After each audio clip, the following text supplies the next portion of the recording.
Finnegan Jones. Sirens of the Abyss. 1. Prologue: The Lure of the Abyss. The sea was a restless beast, its waves clawing at the rocky shore as if it sought to reclaim the land itself. The night was thick with fog, the moon a pale ghost hovering above the horizon, its light swallowed by the vast inky darkness of the ocean.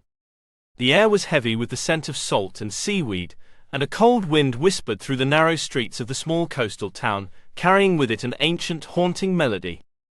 In the heart of the town, a lone figure stood at the edge of the cliffs, gazing out at the tumultuous waters below.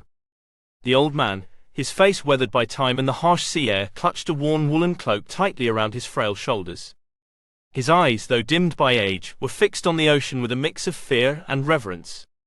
He had lived his entire life by the sea, had heard its whispers and felt its pull, but tonight was different.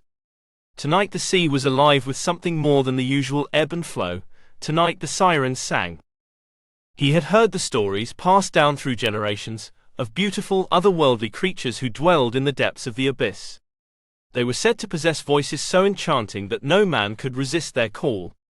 Those who heard the sirens' song were doomed to follow it, drawn into the depths of the ocean, never to be seen again.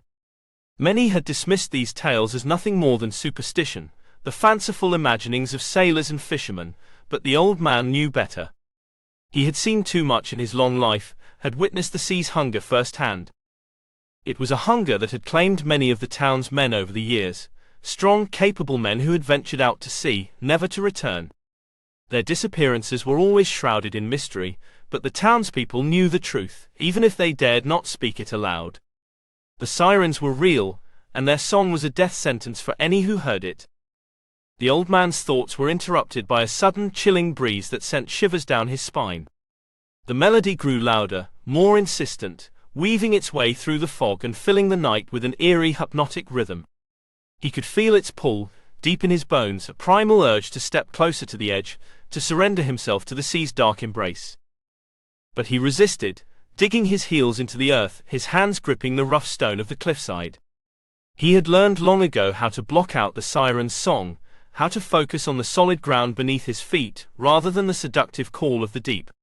He had survived this long because he knew the dangers that lurked beneath the waves, and he had no intention of becoming the ocean's next victim. Still, as the old man stood there, the song swirling around him like a living thing, he couldn't help but feel a pang of sorrow for those who had been lost to the abyss. They had been good men, brave men, who had simply underestimated the sea's power.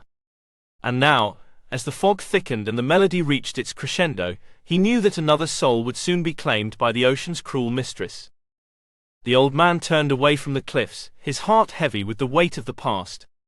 As he made his way back to the safety of his home, he cast one final glance over his shoulder at the dark, churning waters. The sea had taken so much from him, his friends, his family, his peace of mind. But it would not take him. Not tonight. And yet, as he disappeared into the shadows of the town, the siren's song lingered in the air, a haunting reminder that the ocean was always waiting, always hungry. For those who dared to listen, the abyss would offer its temptations, and the price of surrender would be their very souls. Finnegan Jones. Sirens of the Abyss. 2. Chapter 1: The Call of the Ocean. Return to the hometown.